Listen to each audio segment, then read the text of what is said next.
की प्रधानमंत्री टेरेसा मे का बड़ा बयान, सरकार बनाने के लिए डेमोक्रेटिक पार्टी से गठबंधन, यूरोप के बाजारों में 1% का उछाल। टेक्नोलॉजी शेयरों में भारी मुनाफा वसूली से नैस्डैक करीब 2% फिसला, हालांकि डाउ आधा % ऊपर हुआ बंद।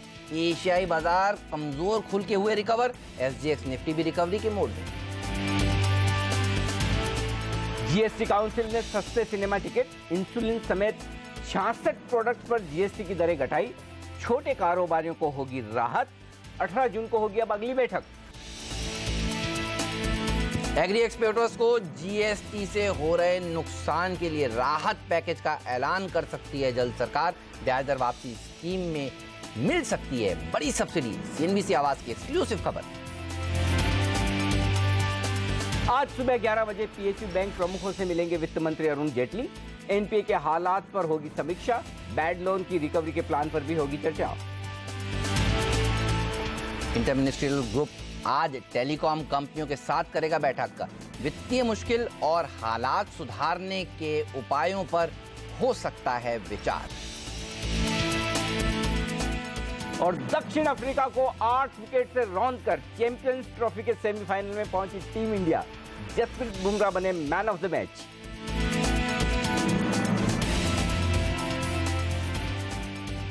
आज है नए हफ्ते की शुरुआत और एसजीएक्स निफ्टी दिखा रहा है 50 अंक नीचे। बड़ा सवाल है कि गिरावट हो तो क्या करें, खुलते ही खरीदें, बेचें, इंतजार करें, और क्या है लेवल्स अब इंपॉर्टेंट, इस पर होगा हमारा खास फोकस। नमस्कार, मार्केट काउंटडाउन में आप सबका स्वागत है। मैं हूं अनिल सिंह। नमस्कार, और मैं हूं हेमंत घई, और हमारे साथ जुड़ेंगे हमारे दो खास मेहमान। powermywealth.com के फाउंडर और सीईओ संदीप वागले साहब हमारे साथ जुड़ चुके हैं, आपका स्वागत है। और कुछ ही देर में अल्टामाउंट कैपिटल के प्रकाश दीवान भी हमारे साथ जुड़ेंगे। एसजीएक्स निफ्टी 50 अंक नीचे आपको इस समय दिख रहा है। घंटे भर पहले 60 अंक से ज्यादा की गिरावट थी, तो निचले स्तर से रिकवरी इसलिए देखने को मिल रही है क्योंकि एशियाई बाजार थोड़ा थोड़ा सुधरने की कोशिश करते हुए यहां पर आज जरूर दबाव देखने को मिल रहा है। हालांकि हांगकांग के मार्केट्स करीब 150 पॉइंट नीचे थे, और अब आप देखिए सुधार दिखाते हुए चाइना देखिए, शंघाई अब लाल निशान से हरे निशान में आ गया है। स्टेट टाइम्स भी हरे निशान में कारोबार कर रहा है, तो मिक्स सा एक्शन देखने को मिल रहा है इस समय एशियाई बाजारों में। हंग पार्लियामेंट यूके में जरूर हुआ, लेकिन जोड़ तोड़ की सरकार बन जाएगी, गुजारा हो जाएगा। और आप देखिए यूके के मार्केट्स ने क्या जबरदस्त तेजी दिखाई शुक्रवार के सेशन में। इवन डाउ देखिए मजबूती के साथ बंद हुआ। हालांकि नैस्डैक में जरूर कमजोरी देखने को मिली क्योंकि टेक शेयरों में वहां पर बड़ी गिरावट या फिर कहें मुनाफा वसूली देखने को मिल रही है। एसजीएक्स निफ्टी तो थोड़ा नर्वस इसलिए है क्योंकि महाराष्ट्र में किसानों का कुछ कर्ज माफ हुआ है। ये बताइए, चिंता की बात है? पहले तो इस कर्ज माफी पे बात करते हैं और उसके बाद आज की स्ट्रेटजी पे बात करते हैं। इस चीज को आप कैसे देख रहे हैं? देखिए, कर्ज माफी, इसमें कोई डाउट नहीं कि इकोनॉमी के लिए चिंता की बात है और हमारे सिस्टम को खराब करने वाली चीज है। लेकिन अब धीरे धीरे ये एक पॉलिटिकल इशू बनता दिख रहा है कि हर राज्य में जहां चुनाव होते हैं वहां कर्ज माफी का ऐलान किया जाता है। और अब दिक्कत ये कि जनता की तरफ से इतना दबाव बनता है कि अगर आपने ऐलान कर दिया तो फिर आपको करनी पड़ेगी। और ये होता दिख रहा है, उनमें भी होता दिख रहा है जहां जिन राज्यों में चुनाव खत्म हो चुके हैं या जहां पर अब होने वाले हैं, वहां पर भी ये दबाव साफ तौर पर दिख रहा है। तो इकोनॉमी के लिहाज से, पॉलिसीज के लिहाज से देखें तो इसमें कोई डाउट नहीं कि ये नेगेटिव चीज़ है। लेकिन क्या वाकई में बैंक्स के लिए नेगेटिव है? शायद नहीं। और उसकी वजह यह कि जो किसान अगर इतना आंदोलन कर सकते हैं तो जाहिर सी बात है कि वो बैंक्स का पैसा चुकाने वाले हैं नहीं। और ऐसे में अगर सरकार आकर कर्ज माफी करती है तो मैं ये कहूंगा कि सरकारी बैंक्स के लिए बेहद फायदे की बात है कि कम से कम उनके एनपीए नहीं होंगे। ठीक बात है। इकोनॉमी पर इफेक्ट अलग है, स्टॉक्स पर इफेक्ट अलग है। मैं ये नहीं कहूंगा कि स्टॉक्स के लिए पॉजिटिव है, लेकिन हाँ स्लाइटली पॉजिटिव मान सकते हैं, या नेगेटिव तो बिल्कुल भी नहीं, क्योंकि अल्टीमेटली तो बैंक्स को पैसा आना है, वो किसानों से आए, जिन्होंने लोन लिया वो दें या फिर सरकार दे। तो अगर सरकार पैसा दे देती तो उनके लिए ये अच्छी बात है। हाँ, ये जरूर है कि फिजिकल डिसिप्लिन नहीं रहेगा तो बैलेंस शीट सरकारों की खराब होती, तो राज्य सरकारों के लिए उनकी रेटिंग के लिहाज से ये थोड़ा सा नेगेटिव बात है। अब इसका एक साइड इफेक्ट जो जनरली हम बात करते हैं कि हो सकता है माइक्रो फाइनेंस कंपनियों पर आए, तो सेंटीमेंट के लिहाज से इसमें कोई डाउट नहीं कि माइक्रो फाइनेंस कंपनियों के लिए ये दिक्कत की बात हो सकती है कि लोगों की आदतें बिगड़ जाए कि नहीं कर्ज क्यों चुकाना है, माफ हो जाएगा। लेकिन कर्ज माफी जो होती है वो सिर्फ सरकारी बैंक्स के कर्जों की होती है। माइक्रो फाइनेंस कंपनियों में और इस कर्ज माफी में एक ही तरह से देखना चाहिए।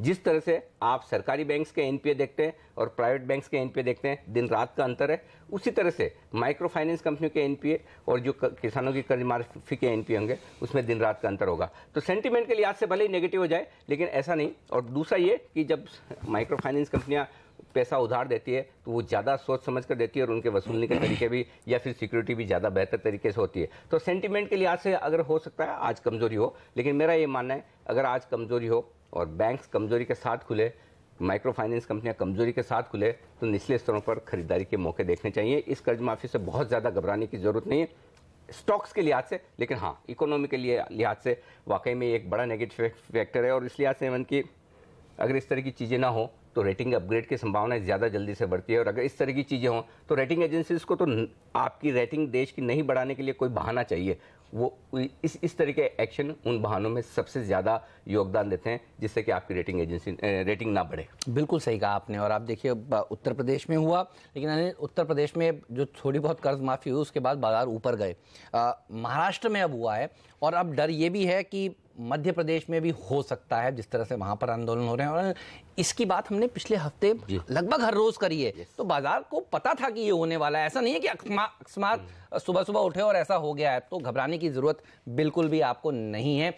ये बताइए फिर जहां खुले वहीं खरीद लें, वो स्ट्रैटेजी पैसा बनाकर देगी आज निफ्टी। हाँ, अगर जितना 9600 के नजदीक खुले तो उतना बेहतर है। और शुक्रवार को हम यही बात कर रहे थे कि 9600, 9600, 610, 9640 बाय रेंज है और एग्जैक्टली 9608 के आसपास का लो बनाया। तो आज भी मेरा ये मानना है 9600, 9625 बाय रेंज है वहां पर। और अगर उस रेंज में खुले तो सोचने की जरूरत नहीं। तो जो 50 पॉइंट नीचे अगर एसडीएक्स दिख रहा है तो वहां खुलेगा तो डेफिनेटली खरीदना चाहिए, इसमें कोई डाउट नहीं। 9550, 9600 ये 50 पॉइंट की रेंज बेहद मजबूत सपोर्ट जोन है निफ्टी के लिए। ये इतना आसानी से टूटेगा नहीं, इस कर्ज माफी की खबर से भी नहीं टूटेगा। दूसरी तरफ आप ग्लोबल संकेत देखें तो बहुत ही बेहतरीन है। और हम शुक्रवार को यही बात कर रहे थे, कुछ भी हो जाए ब्रिटेन के जो भी नतीजे हों, बाजार गिरेंगे नहीं। जब आप ब्रेक्जिट जैसी और ट्रम्प जैसी घटनाओं को बचा सकते हैं तो ये ब्रिटेन का रेफरेंडम या जो कहें कि जो ये आदेश है बहुत छोटी बात है। तो ओवरऑल ग्लोबल मार्केट्स आपके लिए सपोर्ट करते हुए दिख रहे हैं और ऐसे में मुझे लगता है ये रेंज आसानी से टूटेगी नहीं। लेकिन चूंकि आज दिन बड़ा बैंक निफ्टी के लिए और बैंक निफ्टी ने शुक्रवार को भी नया रिकॉर्ड बनाया है, नए हाइस पर जाकर बंद हुए, नए हाइस बनाए, तो मजबूती तो बेहद है और इवेंचुअली बैंकिंग शेयरों के लिए नेगेटिव है नहीं। तो अगर 23,400, 23,500 की जो रेंज है बैंक निफ्टी और वो बेहद मजबूत सपोर्ट है और वो इतना आसानी से टूटेगा नहीं। लेकिन क्लोजिंग बेसिस पर लेवल्स बदले नहीं है। 23,400 के नीचे जब तक आप बैंक निफ्टी पर बंद ना हो, 9,600 के नीचे निफ्टी पर आप जब तक बंद ना हो, तब तक घबराने की बिल्कुल ज़रूरत नहीं, डरने की बिल्कुल ज़रूरत नहीं। जब तक आप इन दो लेवल के ऊपर बंद हो रहे हैं तब तक आप अपनी तेजी की पोजीशन को आराम से होल्ड करें तो खरीदारी करने की राय। तो आज बाजार में निफ्टी को ट्रेड करने का तरीका ये 9,600, 9,625 की रेंज में मिले खरीदिए, 9,575 का स्टॉप लॉस रख लीजिए, 9,675, 9,700 के टारगेट के लिए। जिस तरह का डेटा है ऐसा भी नहीं कि हम 9,700 को पार करने की जल्दबाजी में। हालांकि ये जरूर कहूँगा कि शुक्रवार को जो क्लोजिंग मिली आपको, second highest life time closing है। 9,675 के बाद ये second highest life time closing है। तो इतने मजबूती से आप बंद हुए हैं। लेकिन 9,700 थोड़ा सा वक्त लगेगा, पार होगा इसमें कोई डाउट नहीं, लेकिन थोड़ा सा वक्त लगेगा। जहाँ तक बैंक निफ्टी का सवाल है, 23,500 के जितना नजदीक खरीदेंगे रिस्क रिवॉर्ड रेशियो आपके लिए उतना ही बेहतर रहेगा। 23,400 आपका स्टॉप लॉस होगा, 23,700, 23,800 फिर से ऊपर की तरफ आता हुआ दिख सकता है। बैंकिंग शेयरों पर मैं ये श्योर नहीं हूँ कि नीचे खुलकर कितना बढ़ेंगे ज़रूर, लेकिन क्या हरे निशान में बंद हो पाएंगे या नहीं वो देखने वाली बात होगी। लेकिन पॉजिटिव साइड पर इस लिहाज से मैं ऑटो और मेटल्स, ये दो सेक्टर ऐसे हैं जहाँ पर मैं बेहद पॉजिटिव हूँ खरीदारी करने के लिहाज से। आईटी शेयरों में थोड़ा सा नेगेटिव रुझान अब हो सकता है, हमारे रीजन्स भी है और साथ ही ग्लोबल रीजन्स भी। तो इन शेयरों पर आज आप फोकस करें। बिल्कुल, तो मेटल ये वो पैक है जो ज़बरदस्त प्रदर्शन दिखा सकता है। और देखिए ग्लोबली मेटलों ने ज़बरदस्त तेजी दिखाई। अच्छा, घरेलू बाजार में भी मेटल सेक्टर को लेकर कुछ बड़ी पॉजिटिव खबरें आई हैं जिसका जिक्र हम आगे करने वाले हैं। अच्छा, खराब खबरों की बात हो रही है, अच्छी खबरें भी हुई हैं ओवर द वीकेंड। जीएसटी के जो क्या जबरदस्त देखे तरीके से सरकार ने माना है, 66 आइटम्स के ऊपर रेट्स घटाएं, इस पर भी हम विस्तार से बात करेंगे। और कई सेक्टर्स हैं जिनमें अच्छी तेजी देखने को मिलेगी। जी हाँ, एक और बड़ी पॉजिटिव, चैंपियंस ट्रॉफी के सेमीफाइनल में हम पहुंचे। हाँ बिल्कुल। अच्छा, दूसरी बात अच्छी बात है कि मुकाबला भी बांग्लादेश से है। हाँ। तो एक बार तो हम उन्हें हरा ही चुके हैं। वैसे भी हरा रंग हमें मैदान पर पसंद नहीं आता, चाहे पाकिस्तान हो चाहे बांग्लादेश हो, और हरा रंग हमें ट्रेडिंग स्क्रीन पर पसंद आता है। तो उम्मीद करें कि आज लाल खुलने के बाद हरे यहाँ पर हम हो जाएं। 100% तो रिकवरी होगी और उस रिकवरी में आपको कौन से शेयर खरीदने हैं इस पर हमारा फोकस होना चाहिए। बाय ऑन डिप्स की रणनीति ही पैसा बनाकर देने वाली है। और देख लीजिए पिछली कई दिक्कतें आई और चली गई और इस रणनीति ने आपको हमेशा से माला माल किया है। वागले साहब गुड मॉर्निंग, बताइए फिर तेजी करेंगे? Good morning Hemant, good morning Anil ji. Morning. बिल्कुल तेजी करेंगे। इनफैक्ट मैं लास्ट वीक से कहते आ रहा हूँ 9600, 9720 ये रेंज है और आज सही मायने में हमको अपॉर्चुनिटी मिलेगी उसके पास में खरीदने की। वाह। तो 9580 एक 20 पॉइंट उसके नीचे स्टॉप लॉस रखेंगे।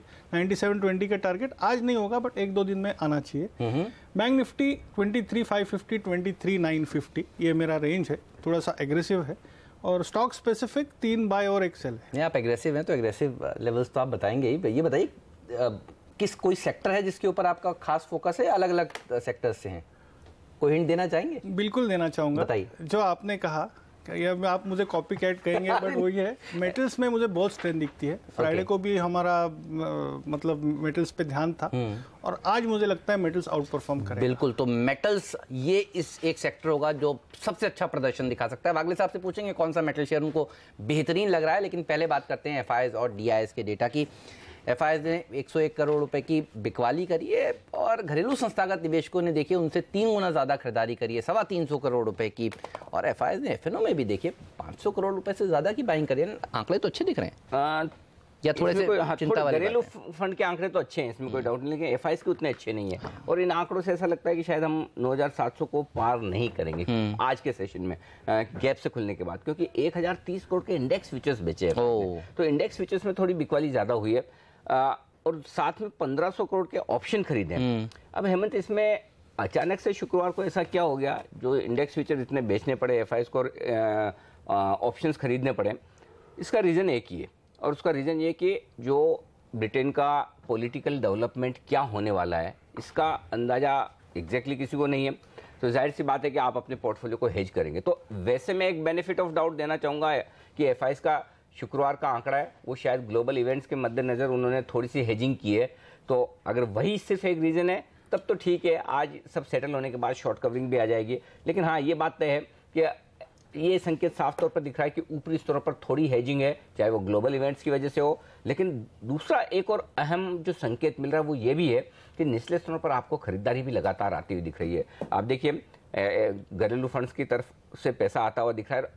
ऐसा एक और इंटरेस्टिंग बात है कि वो बहुत बड़ी खरीदारी नहीं कर रहे हैं। हर रोज 200-300 करोड़ से ज्यादा के उनके आंकड़े आते नहीं है। इसका मतलब क्लियर कट है, पैसा तो हर रोज आ रहा है उनके पास एसआईपी के तौर पर, हर रोज फ्लोज आ रहे हैं। अगर इन लेवल्स पर उन्होंने थोड़ा सा हाथ खींच रखा है, एग्रेसिवली खरीदारी नहीं कर रहे हैं, तो फिर उनको क्या चाहिए? 50-75 पॉइंट 100 पॉइंट नीचे अगर निफ्टी मिल जाए तो वहां पर तुरंत खरीदारी होती हुई दिखेगी। और सबसे बढ़िया बात इस वक्त जो है, अगर आप कई सारे घरेलू फंड मैनेजर से बात करेंगे तो वो एक ही बात कहेंगे कि दिग्गज शेयरों में अभी भी कहीं कोई यूफोरिया नहीं है। दिग्गज शेयरों में अभी भी कहीं ऐसा नहीं कि कोई अनाप शनाप वैल्यूएशन पर ट्रेड कर रहे हैं जहां खरीदने में डर लगे कि यार ये हम किस भाव में क्या ले रहे हैं। तो ऐसे में आपको पैसा बड़े लार्ज कैप शेयरों में जाता हुआ दिखेगा। और लार्ज कैप में पैसा जाने से सबसे बड़ा फायदा क्या है? वो ये कि आप कुछ भी कर लो, इंडेक्स टूटेगा नहीं। और जब इंडेक्स नहीं टूटता तो sector specific, stock specific action जो होता है बाजार में, उसमें आपको कमाई के मौके मिलते हैं। तो मुझे लगता है डेटा के दम पर कहीं कोई घबराने की जरूरत नहीं। बिल्कुल, चलिए, तो डेटा सपोर्टिव है, चिंता की बात बिल्कुल भी नहीं है। और घरेलू फंड्स जब पैसा लगा रहे हो बाजार में और यहाँ तक लेकर आए हो तो, और उनका कमिटमेंट लगातार बरकरार हो, तो फिर तो घबराने की बात नहीं। तो अगले साहब बताइए क्या खरीदेंगे? 3 बाय आइडियाज दीजिए। और मेटल कौन सी कंपनी है वो मैं जानना चाहता हूँ सर। हेमंत, मैं वेदांता के साथ जाना चाहूंगा। पैटर्न वाइज ये सब मेटल स्टॉक से बेटर है। फिर बाकी सब हिंडलको, टाटा स्टील, जेएसडब्ल्यू स्टील सारे ऑलमोस्ट सिमिलर पैटर्न्स है। But this I think will be an out performer in the coming few days. 238 के स्टॉप लॉस से बाय करें फॉर अ टारगेट ऑफ 256। तो जैसा टाटा स्टील ने प्रदर्शन दिखाया आपके रिकमेंडेशन के बाद, उम्मीद की जाए वेदांता भी ऐसे ही चौके छक्के मारेगा? अभी वेदांता टाटा स्टील करेगा। अच्छा हाँ, दूसरा बताइए। दूसरा है जेट एयरवेज, जो पिछले वीकली पैटर्न इसका काफ़ी अच्छा है। हल्की सी करेक्टिव मूव मिलती है तो इसमें बाइंग करनी चाहिए। I am seeing some more upsides. 513 के स्टॉप लॉस से बाय करें फॉर अ टारगेट ऑफ 555। 2 से 3 दिन का व्यू है। तीसरा मेरा बाय कॉल है इरोस मीडिया। इसमें मुझे फ्राइडे को मोमेंटम दिखा और मुझे लगता है आज कंटिन्यू होगा। आज हल्की सी गिरावट में ये मिलता है। 225 के स्टॉप लॉस से खरीदे for a target of 249। Again 2 से 3 दिन का व्यू है। ओके, तो इरोस में तेजी होगी। जेट एयरवेज, और पिछले हफ्ते हम कह रहे थे एविएशन शेयरों में ये दोनों ही स्टॉक्स, जेट और स्पाइस जेट, अच्छे लग रहे हैं। और वेदांता में भी तेजी होगी। जब दीवान साहब भी आ चुके हैं, तैयार हो रहे हैं, माइक अप हो रहे हैं, उनसे भी हम पूछेंगे कि उनके आइडियाज़ कौन से हैं, बाजार पर उनका व्यू क्या है। लेकिन पहले बात करते हैं एफएनओ के संकेतों की। अनिल, मैं देख रहा था पुट कॉल रेशियो 1.21 पर आ गया, 1.19 से बढ़कर। घबराने की बात है? अभी कंफर्टेबल हैं? बहुत जब तक 1.4 ना हो दिक्कत की बात नहीं है। बड़ा है वो भी इस वजह से बड़ा है कि तेजी करने वाले ट्रेडर्स ने अपनी पोजीशन कम की है। शुक्रवार के सेशन की हाईलाइट यही है कि बाजार देखिए हाई पर जाकर बंद हुआ है शुक्रवार को, जो सुबह लग नहीं रहा था कि इतनी तेजी आपको शुक्रवार सेकंड हाफ में दिखा देगा। हालांकि जो बाय जोन था, हम कह रहे थे कि 9610 से 9625 वो रेंज है जहां पर खरीदे रहे, एग्जैक्टली 9608 का लो बनाकर बाजार घुमा।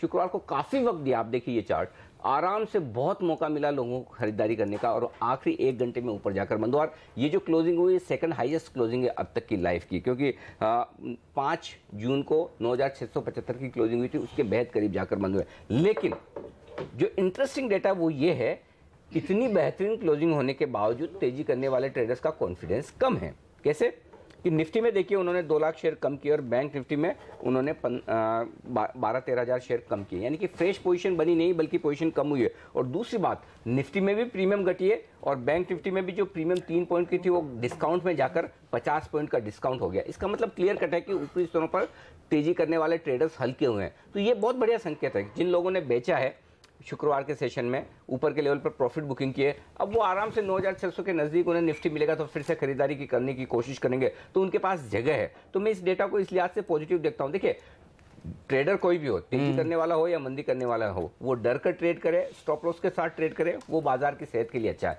जो भी एक तरफ के ट्रेडर एक तरफा मूड बनाकर अंधाधुंध तेजी या मंदी करे, तभी बाजार उनको सरप्राइज देने की कोशिश करता है। तो इस लिहाज से पुट कॉल रेशियो को मिलाकर आप देखें तो बाजार हल्के हैं, कहीं कोई दिक्कत वाली बात नहीं। 11 के नीचे विक्स है, जाहिर सी बात है आज की कमजोरी के बाद थोड़ा सा विक्स बढ़ने की कोशिश करेगा, वो भी बाजार के लिए एक अच्छा संकेत है। अब क्यों 9600 को हम आसानी से तोड़ेंगे नहीं, उसका एक ही पॉइंट है मेरे पास। लगभग हाईएस्ट लेवल का इंटरेस्ट 9600 पर है ओपन इंटरेस्ट कॉल्स में, क्योंकि 9500 पर भी 66 लाख है और 9600 पर भी 65 लाख है, यानी कि लगभग बराबरी वाला मामला। तो एक तरह से आप ये मान सकते हैं कि 9600 हाईएस्ट ओपन इंटरेस्ट है। अब 65 लाख शेयरों का ओपन इंटरेस्ट है तो इतना आसानी से तो टूटेगा नहीं, और न इस फार्म लोन वेवर की खबर से टूटेगा। तो मुझे लगता है फिर वो एक अहम सपोर्ट का काम करेगा। दूसरा, सपोर्ट क्यों मिलेगा उसका भी रीजन है, और वो रीजन ये है कि 40 लाख शेयरों का कॉल ऑप्शन में ओपन इंटरेस्ट 9600 पर अब भी खड़ा है। तो उनके लिए तो ये समझिए कि जो कुछ सरकार कर रही है, एक बेहतरीन मौका मिला उन्हें कि अपनी पोजीशन को कम से कम लॉस में कवर करने का। तो आज सुबह पहले 15 मिनट में तो सबसे पहला काम तो ये होगा कि 9600 के नजदीक गलती से आगे, हालांकि मुझे तो लग भी नहीं रहा कि बैंक निफ्टी जितना 50 मिनट नीचे दिखा रहा है उतना नीचे खुलेंगे। इसीलिए जो आप कह रहे थे कि खुलते ही खरीदें, तो खुलते ही खरीदने का मौका भी मिलेगा कि 50 मिनट नीचे खुलना तो चाहिए। तो जैसे ही वहां खुलेगा तो ये कॉल राइटर्स हैं, ये अपनी शॉर्ट पोजीशन को काटने के लिए आ जाएंगे। तो शुरुआत में तो वहीं से सपोर्ट मिलेगा, सही बात है। और उसके बाद देखेंगे हम किस तरह से आगे फ्रेश खरीदारी होती हुई दिखती है। बैंक निफ्टी के लिए 23,500 ये बेहद अहम लेवल है, क्योंकि इस हफ्ते जो बैंक निफ्टी की एक्सपायरी होगी 23,500 पर ओपन इंटरेस्ट दोनों तरफ बड़ा बना हुआ है। तो बैंक निफ्टी पर जब तक आप 23,500 के ऊपर टिके रहते हैं, साइकोलॉजिकली आप मजबूत, और वहां से आप लगभग 200 पॉइंट ऊपर बंद हुए हैं। तो आज की गिरावट के बावजूद बैंक निफ्टी 150 पॉइंट 200 पॉइंट गिर भी जाए तब भी बैंक निफ्टी कमजोर नहीं है। तो आप जब इतनी मजबूती पर बैठे हैं तो फिर ये बाहर के जितना भी नॉइस है, ये जो खबरें हैं फार्म लोन वेवर को लेकर लोग हल्ला गुल्ला करें, डरने की जरूरत नहीं है। हमारा फोकस क्लियर है, जब तक 9600 के नीचे निफ्टी बंद नहीं होगा, जब तक 23,400 के नीचे बैंक निफ्टी बंद नहीं होगा, तब तक हम तेजी कम करने के बारे में सोचेंगे भी नहीं। तो लेवल्स हमें पता है किन लेवल्स के नीचे तेजी करनी है। सिर्फ एक ही एडवाइस है क्वेश्चन वाली कि हाँ, जो लेवल बहुत अहम सपोर्ट होता है, कभी भी किसी भी रीजन से अगर उन लेवल्स के नीचे बंद हो तो फिर आपको क्विकली एक्शन लेना होगा और तुरंत अपनी पोजीशन कम करनी होगी। फिलहाल वो संकेत नहीं है, फिलहाल डर नहीं है। 9600 के नीचे बंद होंगे, 23,400 के नीचे बंद होंगे तो तेजी की पोजीशन कम करने की राय देंगे। बिल्कुल, भाव भगवान है, भाव ऊपर है तो फिर आप घबराने की आपको जरूरत नहीं है। अच्छा, अब दीवान साहब हमारे साथ जुड़ चुके हैं, उनसे हम बात करेंगे ब्रेक के उस पार। और ब्रेक के उस पार आपको ये भी हम बताने वाले हैं कि 5 टेक्निकल एक्सपर्ट्स की निफ्टी को आज किस तरह से ट्रेड करने की राय है, कौन सी वो 5 खबरें जिनके चलते आज शेयर रहेंगे फोकस में। ये सब एक्शन होगा ब्रेक के बाद।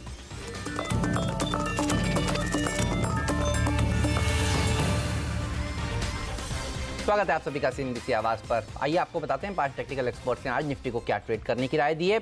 मुदित Goyal SMC group of companies के कह रहे हैं खरीदिए, 9620 का स्टॉप लॉस रखिए, 9720 का टारगेट। सच्चिदानंद उत्तेकर ये भी खरीदना चाहते हैं निफ्टी को 9578 के स्टॉप लॉस के साथ 9740 के लक्ष्य के लिए। जय ठक्कर भी बुलिश है और 9710 का लक्ष्य दे रहे हैं। वो बिकवाली की उनकी राय है, माफ कीजिएगा बेरिश है, 9585 का एक स्टॉप लॉस भी रखना चाहिए। खरीदना चाहते हैं सुमित बगड़िया, 9600 उनका स्टॉप लॉस है, 9700 और 9750 दो है ऊपर के टारगेट। पुनीत किन्नरा भी बेचने के मूड में है और ये कह रहे हैं कि 9625 निकलेगा तो 9600 तक आ सकता है निफ्टी। 9720 का स्टॉप लॉस रखे तो इंटरेस्टिंग है। 5 में से 2 एक्सपर्ट हैं मार्केट पर बेयरिश। तो पांचों एक्सपर्ट्स की राय के मुताबिक जो रेंज दिख रही है नीचे निफ्टी पर सपोर्ट है 9575 से 9600 की रेंज में, और ऊपरी स्तरों पर 9700 से लेकर 9750 ये होना चाहिए आपके टारगेट निफ्टी पर। ऑलराइट, आइए अब आपको बताते हैं कौन सी वो 5 खबरें हैं जिनके चलते आज काफी सारे शेयर रहेंगे फोकस में। तमाम जेम्स और ज्वेलरी स्टॉक्स पर रखिएगा नज़र, क्योंकि ज्वेलरी की मेकिंग में जो मेकिंग चार्जेस दिए जाते हैं उस पर जीएसटी की रेट लगाई गई थी 28%, लेकिन सरकार ने इस वीकेंड पर जो ऐलान किया है वो ये कि ये अब सिर्फ 18% लगेगा, यानी कि 18% से घटाकर 5% किया गया है, यानी कि 13% की राहत जीएसटी पर यहाँ टैक्स कम लगेगा। ये पॉजिटिव खबर है इसके लिए। और साथ ही ट्रैक्टर का कारोबार करने वाली जो कंपनियां उनके लिए राहत की खबर है, क्योंकि ट्रैक्टर में काम आने वाले जो पार्ट्स हैं उनमें भी जीएसटी की दर 28% से घटाकर 18% की गई है। बॉल बेयरिंग्स पर ये दर घटाकर 28 से 18% की गई। तो M&M, एस्कॉर्ट्स, आयशर, ये जो कंपनियां हैं जो ट्रैक्टर्स बनाती है इनके लिए इनपुट कॉस्ट कम होगी। और नजर रखिएगा साफ तौर पर बायोकॉन, टोरेंट फार्मा, सनोफी जैसी कंपनियों के लिए भी, क्योंकि इंसुलिन के ऊपर जो जीएसटी पहले प्रस्तावित था 12% का, उसके बदले होगा 5%। तो 66 ऐसी चीज़ें हैं जिसके ऊपर जीएसटी की दरों में की समीक्षा हुई और उसके बाद उनको घटाया गया। तो ये सेक्टर्स तो फोकस में रहेंगे ही। साथ ही आज नजर रखिएगा चावल और चाय से जुड़ी हुई कंपनियों के ऊपर। Lakshmi overseas, LT foods, KRBL, Gujarat Ambuja export जैसी कंपनियां, जयश्री टी, ये तमाम कंपनियां आज फोकस में रहेंगी। अच्छा प्रदर्शन यहां पर देखने को मिल सकता है, क्योंकि जीएसटी के चलते वर्किंग कैपिटल इश्यूज हैं और उसका हल ढूंढ रही है सरकार, और उसके लिए सरकार एक बड़ा इंसेंटिव पैकेज दे सकती है, जिसे कहते हैं ब्याज दर वापसी का एक पैकेज। और ये सेक्टर्स आज फोकस में इसीलिए रहने वाले हैं क्योंकि इनको बड़ा राहत पैकेज सरकार देने वाली है। स्टील से जुड़े हुए सभी शेयरों पर रखिएगा नजर। 3 जुलाई को स्टील इंडस्ट्री की एक बैठक होगी वित्त मंत्रालय के साथ, और वित्त मंत्रालय जो उनकी मांग है 6 देशों से आयात होने वाले स्टील प्रोडक्ट पर एंटी डंपिंग ड्यूटी लगाने की, उस मांग पर बातचीत करेगा। और कैडिला हेल्थ केयर के ऊपर भी रखिए नज़र। देखिए, एक माउथ इन्फेक्शन की दवा बनाती है ये कंपनी, और उस दवा को बेचने के लिए US FDA की ज़रूरत थी मंजूरी की, और वो इनके हाथ लग गई है। तो यहाँ पर रैली बन सकती है आज। टाटा कम्युनिकेशन, इस शेयर पर रखिएगा नजर। क्लाउड कंप्यूटिंग के कारोबार में ये काफ़ी एग्रेसिव होते हुए दिख रहे हैं। अब डिजिटल सॉल्यूशंस के लिए अलीबाबा क्लाउड के साथ टाटा कम्युनिकेशन ने कारोबार किया है। अलीबाबा आपको पता होगा कि दुनिया की काफ़ी बड़ी ई-कॉमर्स का कारोबार करने वाली कंपनी है, तो जाहिर सी बात है उनके साथ करार करना टाटा कम्युनिकेशन के लिए बेहद पॉजिटिव।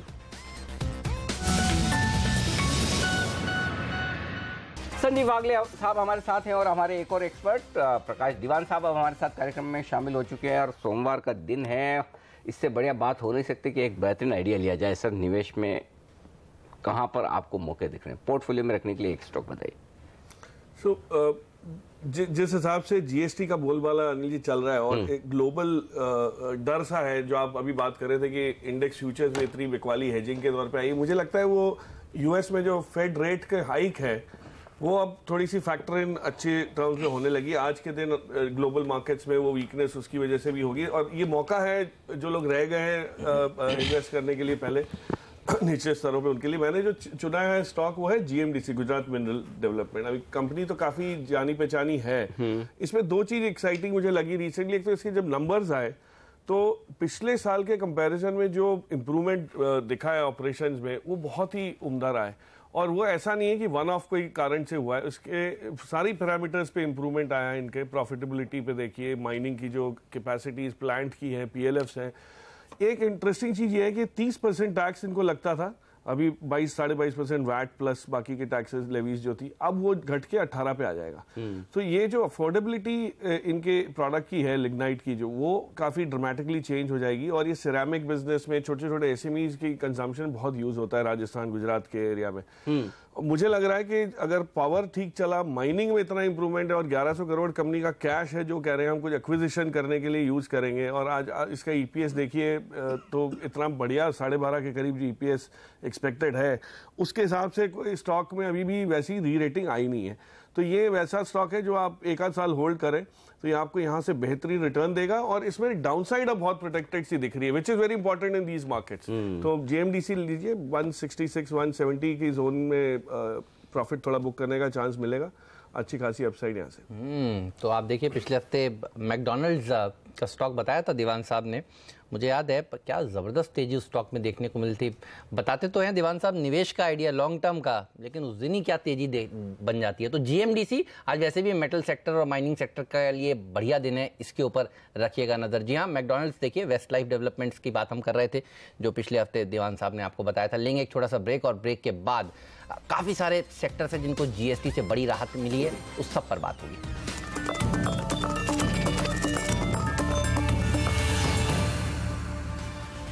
मार्केट काउंटडाउन में आप सबका स्वागत है। वक्त हो गया अब ये जानने का कि फॉरेन ब्रोकरेज हाउसेस कौन से स्टॉक्स को पसंद कर रहे हैं और कौन से शेयरों को नापसंद, और ये बताती हैं हर रोज हर्षदा हमारे साथ जुड़ती हैं। हर्षदा, गुड मॉर्निंग, बताइए कहाँ नजर है आपकी? आज ऑटो सेक्टर पर काफी बुलिश रिपोर्ट्स आई हैं। सबसे पहले क्रेडिट स्विस की रिपोर्ट के साथ शुरुआत करते हैं।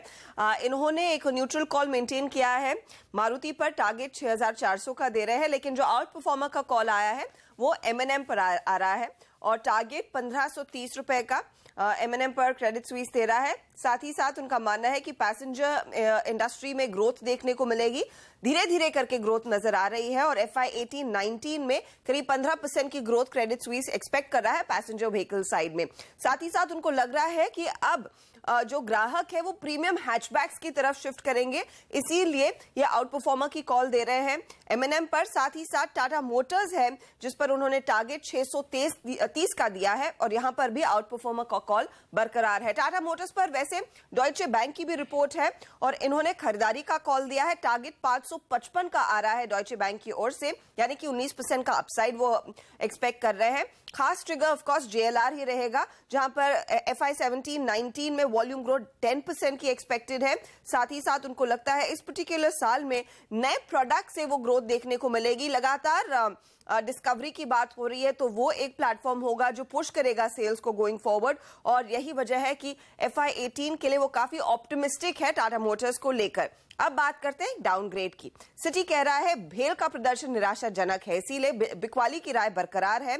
ऑर्डर बुक जो है वो काफी ठंडा पड़ता हुआ दिखाई दे रहा है। इनफैक्ट यहां पर एक टारगेट कट भी आया है। पहले सिटी का BHEL पर 142 का टारगेट था, वो घटा रहे हैं, 133 का कर दिया है और EPS में भी 8 से 4% तक की कटौती की बात हो रही है। ओके, तो ये है दमदार रिपोर्ट, शुक्रिया हर्षदा। और भेल पर कमजोरी और महिंद्रा एंड महिंद्रा टाटा मोटर्स के लिए अच्छी रिपोर्ट। कौन से ऑटो स्टॉक्स आज कमाल कर सकते हैं वो हम थोड़ी देर में आप पूछेंगे हमारे एक्सपर्ट से, लेकिन उससे पहले वायदा कारोबार के एक्सपर्ट LKP सिक्योरिटीज के गौरव बिस्सा साहब हमारे साथ कार्यक्रम में शामिल हो चुके हैं और वक्त है उनसे उनकी बेहतरीन ट्रेडिंग पिक्स लेने का। बताइए गौरव जी, कौन से शेयर चुने आज आपने? Good morning. जो पहला रिकमेंडेशन होगा वो है हिंडाल्को का। हमने देखा है कि 200 के कॉल ऑप्शन में काफ़ी अच्छी सेलिंग है पिछले 2 या 3 महीने से एटलीस्ट। इसके ऊपर एक क्लोजिंग दी है, वीकली क्लोजिंग भी है, ब्रेकआउट के कगार पे अच्छे खासे लॉन्ग्स बन रहे हैं।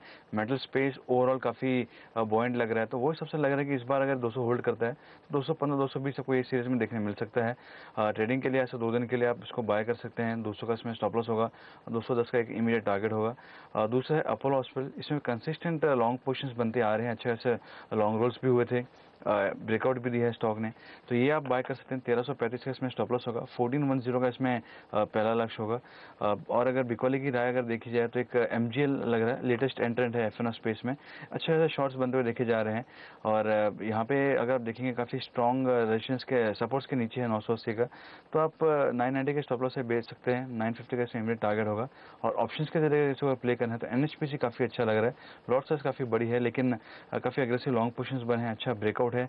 3250 से कॉल ऑप्शन में one of the highest OI concentration था, उसके ऊपर ही क्लोजिंग आई है, तो अब एक बार लग रहा है कि ये सीरीज में 35 के लेवल को एक बार क्रॉस कर सकते हैं, तो अब 20 पैसे के स्टॉप लॉस आप बाय कर सकते हैं। इसमें जो लक्ष्य होगा वो है 100 रुपये का। ओह, और आपने देखा था हमने शुक्रवार को हमारे एक्सपर्ट्स कह रहे थे संदीप जैन साहब की NHPC पर रखिए नज़र, और क्या तेज़ी देखने को मिली शुक्रवार के सेशन में भी, क्योंकि सरकार एक बड़ा राहत पैकेज इस सेक्टर को दे रहा है, हाइड्रो पावर सेक्टर को। जहाँ जहाँ सरकार राहत पैकेज दे रहा है वहाँ वहाँ अच्छी तेज़ी देखने को मिल रही है। कुछ और राहत पैकेज का ऐलान हो सकता है, वो हम आपको खबर CNBC आवाज़ की एक्सक्लूसिव खबर थोड़ी देर में बताएंगे, लेकिन पहले बात कर लेते हैं सरकार ने जहां राहत दे दी है, दरअसल जी हाँ, जीएसटी से बड़ी राहत आई है, ज्वेलरी कंपनियां दीवान साहब आपको कोई अच्छी लगती है, या फिर कोई ट्रैक्टर कंपनी, क्योंकि ट्रैक्टर के ऊपर खासतौर पर कंपोनेंट्स के ऊपर 28% से 18% ड्यूटी कर दी गई है, या फिर कोई मूवी टिकटिंग में कंपनी हो, क्योंकि 100 रुपए से नीचे वाली जो टिकट्स हैं वो भी सस्ती हो गई, या फिर इंसुलिन बनाने वाली कंपनी, आपको इस पूरी जो खबर है उसमें से कोई एक या दो स्टॉक्स बताइए जहां पर आज ट्रेडर्स तेजी करें, पैसा बनाएं। देखिए, चारों एरियाज में जो राहत आई है ये अनएक्सपेक्टेड आई है, so it's very positive, factored इन नहीं है, तो काफी स्टॉक्स पे इसका रिएक्शन आएगा। तो मुझे ये नहीं समझना कि SGX तो -50 दिखा रहा है, बट ये सारे स्टॉक्स जो हैं ये हरकत में रहेंगे। ट्रैक्टर्स में चुनना चाहूंगा क्योंकि दो चीज उसमें है, एक तो मॉनसून और मोमेंटम है, और दूसरा आपके पास एक GST का आ गया, और ये जो 18% का जो कटौती, ये जो टैक्स रेट में कटौती आई है, ये ट्रैक्टर्स के जो पीछे के टायर, रेयर टायर्स होते हैं, उसमें आई है, which are very high value. In fact wear and tear सिर्फ उन टायर्स का होता है, आगे वाले पे नहीं होता है। बट ट्रैक्टर्स के साथ साथ, ट्रैक्टर्स में of course M&M will probably be very well poised, लोग एस्कॉर्ट्स को शायद ज्यादा वो देते हैं तो जो, बट प्योर ट्रैक्टर प्ले है, लेकिन I think M&M will definitely benefit very well. Secondly, earth moving equipment companies को भी इससे राहत होगी अगर स्पेसिफिकेशन उन्होंने GST में दिया हुआ है और नॉट जस्ट एंड यूसेज। तो जैसे आपके TIL हो गया, VST हो गया, BEML हो गया, एस कंस्ट्रक्शन इक्विपमेंट हो गया, इस टाइप की जो कंपनीज हैं उसमें भी ये अच्छा खासा इसका फायदा हो सकता है। और पिक्चर का जो आपने कहा, जो टिकटों के बारे में, Mukta Arts of course is in that segment. उसके अलावा एक छोटी सी कंपनी है गैलेक्सी एंटरटेनमेंट करके, जो अफोर्डेबल सिनेमा के उसमें फील्ड में है, पर अभी तक कुछ एक्टिविटी नहीं आ रही, बट इसकी अगर आप प्रमोटर होल्डिंग देखेंगे तो बड़े अच्छे बड़े बड़े नाम हैं इसमें, तो कहीं ना कहीं ये कंपनी रिवाइव हो सकती है अगर इस टाइप का कोई बेनिफिट मिलता है। तो थोड़ा वॉलेटाइल स्टॉक रहा है, इसमें बहुत ऊपर की सर्किटें लगी हैं, नीचे की भी सर्किट लगती है, इसलिए मैं रेकमेंड ये नहीं करा कि आज इसको लेके बैठ जाएं, बट इसको रडार पे रखें, इसका आगे चल के इस चेंज की वजह से डायनामिक्स चेंज हो सकते हैं। ओके, तो ये है राय आपके लिए, जहां पर मल्टीप्लेक्सेस वाले शेयर आज रडार पर रहने चाहिए, जेम्स ज्वेलरी वाले शेयर आपके लिए रडार पर रहने चाहिए, इवन बायोकॉन जैसे शेयर रडार पर रहने चाहिए। तो GST की दरें काफ़ी प्रोडक्ट्स पर कम की है, उसका फ़ायदा मिलेगा। वक्त एक ब्रेक का, और इस ब्रेक के बाद हमारी एक एक्सक्लूसिव खबर आपको बताएंगे, बने रहिए हमारे साथ।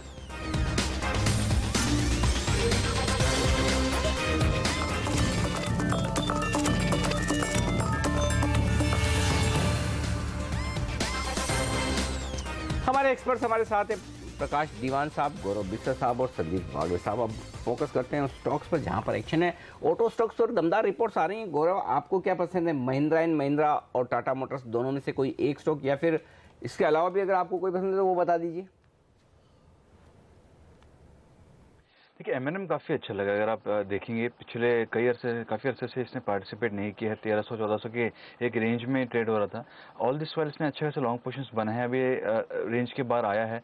अब लग रहा है कि इस बार ये 1500-1550 के लेवल आपको देखने मिल सकते हैं। तो मेरे हिसाब से थोड़ा भी अगर डिप अगर आता है तो आप 1390 के स्टॉप लॉस से बाय कर सकते हैं। ओपन आपको 1500 के लेवल्स देखने मिल सकते हैं करंट सीरीज के अंदर ही।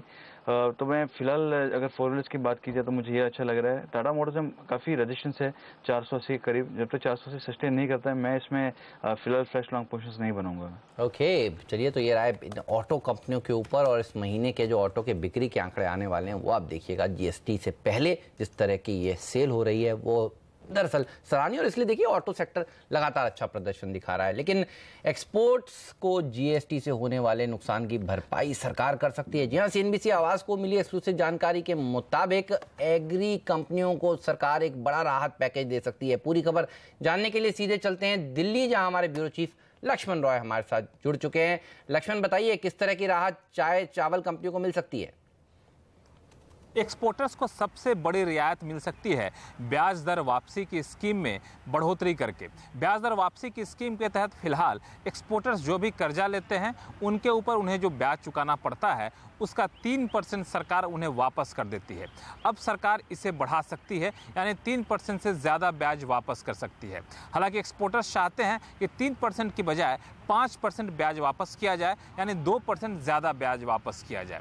दूसरी जो राहत मिल सकती है वह है MEIS स्कीम के तहत। इस स्कीम के तहत एक्सपोर्टर्स जो ड्यूटी चुकाते हैं, इंपोर्ट ड्यूटी चुकाते हैं कच्चे माल के इंपोर्ट पर, उसमें उनको रियायत मिलती है। तो ये रियायत 2% से लेकर के 5% तक की होती है। तो इसमें भी बढ़ोतरी सरकार कर सकती है और इसके पीछे असली वजह यह है कि GST लागू होने के बाद इन्हें जो नुकसान होगा उसकी भरपाई की जाए, क्योंकि GST मौजूदा स्वरूप में लागू किया जा रहा है तो एक्सपोर्टर्स का मानना है कि इससे उनको 1.5 से 2% का नुकसान होगा। GST के नियमों में चूंकि सरकार बदलाव नहीं कर सकती तो इस नुकसान की भरपाई करने के लिए सरकार दूसरे रास्ते तलाश रही है और ये जो राहत दी जाएगी इसका सबसे बड़ा फायदा मैन्युफैक्चरिंग सेक्टर, इंजीनियरिंग सेक्टर, खेती से जुड़े हुए, एग्रीकल्चर से जुड़े हुए जो प्रोडक्ट होते हैं उनके एक्सपोर्ट पर, चाहे चाय का एक्सपोर्ट हो, चावल का एक्सपोर्ट हो या फिर दूसरे एग्रो प्रोडक्ट हो, उनको फायदा मिलेगा। और इसके अलावा ऑटो सेक्टर से जुड़े हुए जो कंपनियां हैं उनको भी फायदा मिलने की संभावना है। तो कुल मिलाकर GST से एक्सपोर्टर्स को नुकसान ना हो, GST लागू होने के बाद एक्सपोर्ट में गिरावट ना आए, सरकार ये सुनिश्चित करना चाहती है और इसके लिए जल्द ही ऐलान किया जा सकता है। तो ये है एग्री स्टॉक्स पर आज बड़ी खबर। वागले साहब सारे चार्ट्स देकर तैयार है। वागले साहब बताइए सबसे मजबूत किसके, क्या खरीदेंगे आप? अनिल जी, मैंने LT फूड पे मैंने काफी, हम पहले 2-3 महीने से बात करते आ रहे हैं, लेकिन at this point in time मैं KRBL के साथ जाना चाहूंगा। क्लियर प्राइस और वॉल्यूम ब्रेकआउट है। करंटली 414 है, मुझे लगता है ये 400 के नीचे नहीं जाएगा। अपसाइड 450 तक का मुझे व्यू बैठता है और वो भी बहुत जल्द, मतलब कुछ 1-2 हफ्ते में। ओके, चलिए तो KRBL खरीदें इन तमाम स्टॉक्स में। और इस बीच हमारे साथ sptulsian.com के SP तुलसियान साहब कार्यक्रम में शामिल हो चुके हैं। स्वागत है सर आपका CNBC आवाज़ पर। बताएं सर, निवेश के लिहाज से इन लेवल्स पर अगर कोई नया पैसा लगाना चाहता है, आपका क्या आइडिया है आज के लिए? अनिल जी, आज के लिए मेरी आइडिया है सिनेलाइन इंडिया। अगर आप ये देखें, कनकिया ग्रुप जो काफ़ी अच्छा एक प्रोमिनेंट बिल्डर है मुंबई सिटी में, इनकी कोई भी, इनका जो कोर बिजनेस है कंस्ट्रक्शन डेवलपमेंट का, इनकी कोई भी लिस्टेड कंपनी नहीं है। सिर्फ इस ग्रुप की एक ही कंपनी है, सिनेलाइन। और ये कंपनी को आप एक तरह से रियल एस्टेट और एक तरह से एंटरटेनमेंट कंपनी भी कह सकते हैं। अगर मैं इनकी बिजनेस प्रोफाइल आपको बताऊं तो इनके 9 मल्टीप्लेक्सेज हैं मुंबई में, और खास करके मुंबई वेस्टर्न सबर्ब में, जैसे साइन, अंधेरी, गोरेगांव, कांदिवली, नवी मुंबई, नासिक, थाने, यहाँ पे सारी जगह इनके खुद के ओन्ड मल्टीप्लेक्सेज है जो इन्होंने लॉन्ग टर्म लीज पे PVR को दे रखे हैं, यानी यहाँ पे उनको PVR से भाड़ा आता है। इसके अलावा जो लीज पे जो ऑपरेट करते हैं जो PVR इनके मल्टीप्लेक्सेस, उसकी अदर इनकम इनको आती है, जैसे पार्किंग चार्जेस वगैरह है। इसके अलावा कंपनी एटर्निटी मॉल जो नागपुर में है, जो 90-95% लीज की हुई है, वो उस नागपुर के मॉल को ये कंपनी ओन करती है। और कंपनी ने इंडिकेशंस दिया कि वो एटर्निटी मॉल को मोनेटाइज करना चाहते हैं, जिसकी तकरीबन वैल्यू आज के दिन 250 करोड़ के आसपास आंकी जा रही है। तीसरा जो इनका प्रॉपर्टी इन्वेस्टमेंट है, इन्होंने 50,000 स्क्वायर फीट कारपेट एरिया है, अगर आप इसको सुपर बिल्टअप या सेलेबल एरिया में कन्वर्ट करें तो करीबन 85,000 स्क्वायर फीट की बैठती है। इन्होंने कनकिया का जो वॉल स्ट्रीट एक नया कमर्शियल कॉम्प्लेक्स आ रहा है, बहुत ही थीमेटिक कॉन्सेप्ट है, जहाँ पे सारे मुंबई के भी बड़े बड़े फाइनेंशियल ब्रोकरों ने, फाइनेंशियल सर्विसेज कंपनियों ने अपनी ऑफिसेज बुक की है। अंधेरी ईस्ट में इन्होंने लिए 145 करोड़ रुपए में, जिसका कि 75 करोड़ रुपए इन्होंने ऑलरेडी बिल्डर अपनी ही पेरेंट कंपनी को दे दिया, लेकिन आर्म्स लेंथ के ऊपर ऑफिस परचेज किए। तो ये इनके 3 प्रोडक्ट पोर्टफोलियो हैं।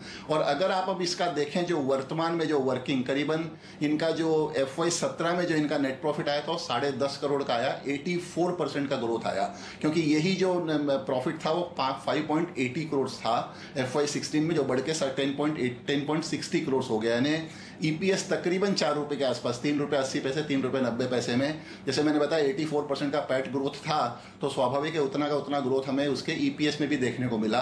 तो अगर आप आगे चलकर इस कंपनी का एक वैल्यूएशन कॉल लेवें तो इसकी इक्विटी जो है काफ़ी छोटी है, 14 करोड़ की इक्विटी है, उसमें 70% प्रमोटर का स्टेक है। मार्केट कैप जो है वर्तमान में 215 करोड़ है। और अगर मैं इसकी पूरी एंटरप्राइज वैल्यू पकड़ूं, जो इसमें करीबन कंपनी के पास 125-130 करोड़ का डेट है, तो एंटरप्राइज वैल्यू करीबन 350 करोड़ की बैठती है। और जो प्रॉपर्टी से जो जानकार है, जैसे मैंने बताया 9 मल्टीप्लेक्सेस जो प्रोमिनेंट लोकेशंस पे हैं, प्लस एटर्निटी मॉल नागपुर का, और जो वर्तमान में जो इनकी वैल्यू है थीमेटिक पार्क में जो कनकिया वॉल स्ट्रीट, इन सभी की अगर आप वैल्यू काउंट करें रियल एस्टेट की, तो करीबन तकरीबन 1100 करोड़ के आसपास है। और सबसे बढ़िया बात क्या है कि कंपनी हर प्रॉपर्टी को अपनी कैपिटलाइज करते जा रही है, कोई भी इनको एन्युइटी के हिसाब से लोग मान के नहीं चल रहे हैं। और अगर कुछ आप जो मल्टीप्लेक्सेस भी देखें, जैसे थाना में है, वो मल्टीप्लेक्सेस काफी पुराना हो गया है, तो वहां पे अब रीडेवलपमेंट मांगेगा। वैसे ही और भी इनके जो दूसरे है, रीडेवलपमेंट पॉलिसी की भी जो क्लियरेंस हुआ है महाराष्ट्र गवर्नमेंट की तरफ से हाईकोर्ट का जजमेंट आने के बाद में, तो इनके जो 9 मल्टीप्लेक्सेस उनको काफी बूस्ट मिलेगा। उसमें से 3 या 4 मल्टीप्लेक्सेस काफी पुराने हैं, तो रीडेवलपमेंट में एक तरह से कंपनी फिर से रीडेवलपमेंट एक्टिविटी में आ सकती है। तो इन ओवरऑल अगर आप सारी चीजों को देखें, जो वर्तमान में शेयर करीबन 76 रुपए का चल रहा है, मेरा अनुमान है कि शेयर जो है 95 रुपए अगले 6 महीने को छू सकता है। तो ये है स्टॉक जहां पर आप ढूंढ सकते हैं निवेश के मौके। सिनेलाइन इंडिया 76 रुपए पर ट्रेड करता हुआ 6 महीने के लिए लक्ष्य है इसके लिए 95 रुपए का। वक्त एक ब्रेक का, ब्रेक के बाद कुछ और इंटरेस्टिंग खबरों वाले स्टॉक पर हम राय लेंगे। तुलसियान साहब से बने रहिए हमारे साथ।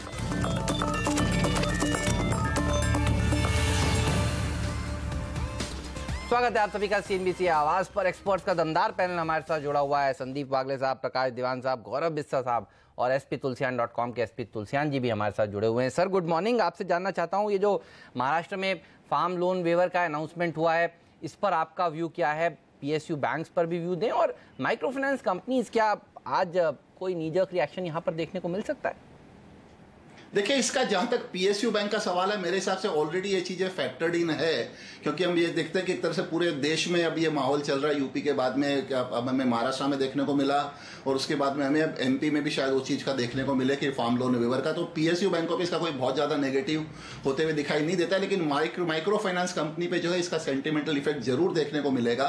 और 2 या 3 कंपनियां इसमें जो मेरे दिमाग में या जो मेरे ध्यान में आती है, जैसे एक है सैटिन क्रेडिट केयर, एक है भारत फाइनेंशियल्स, तीसरा है उज्जीवन फाइनेंशियल्स। इन लोगों का कहीं ना कहीं थोड़ा सा एक प्रेजेंस महाराष्ट्र में भी है, तो इसका जो एक जो रब ऑफ इफेक्ट आएगा माइक्रो फाइनेंस कंपनी के लेंडिंग को लेकर के, क्योंकि अगर फार्म लोन वेवर सरकार की तरफ से होता है तो किसान चाहेंगे कि उनका जो है loan waiver micro finance company की तरफ से भी हो, जबकि दोनों का कोई लिंकेज नहीं है। सरकार जो अपना फार्म लोन वेवर अनाउंस की, उसका इससे कोई लिंकेज नहीं, लेकिन उसका एक रब ऑफ इफेक्ट या सेंटिमेंटल इफेक्ट जरूर इन 3 कंपनियों पर आ सकता है, जिसपे एक नजर रखनी चाहिए। बट PSU बैंकों पर इसका कोई बहुत बड़ा नेगेटिव इफेक्ट आता हुआ दिखाई नहीं देगा। जी तुलसियान साहब, बहुत बहुत शुक्रिया आपका हमारे लिए वक्त निकालने के लिए और इन तमाम मुद्दों पर अपनी राय देने के लिए। वक्त एक ब्रेक का, और इस ब्रेक के बाद लेकर आएंगे हम आपके लिए बाजार का भरपूर एक्शन। हमारे एक्सपर्ट्स हमारे साथ हैं, बताएंगे आपको कहाँ होगी भारतीय बाजारों की शुरुआत, क्योंकि ऐसे स्थिति धीमे धीमे अपनी कमजोरी बढ़ाता हुआ 64 अंक अब नीचे हो चुका है। उसकी वजह है कि एशिया के बाजार कमजोर होते दिख रहे हैं। तो ब्रेक के बाद प्री ओपनिंग सेशन, रुपए की ओपनिंग, स्टॉक 2020 का अपडेट, और साथ ही आज बड़े लंबे समय के इंतजार के बाद आपके लिए आने वाला है जैकपॉट शेयर। तो बने रहिए हमारे साथ ब्रेक के बाद भी पहला सौदा में।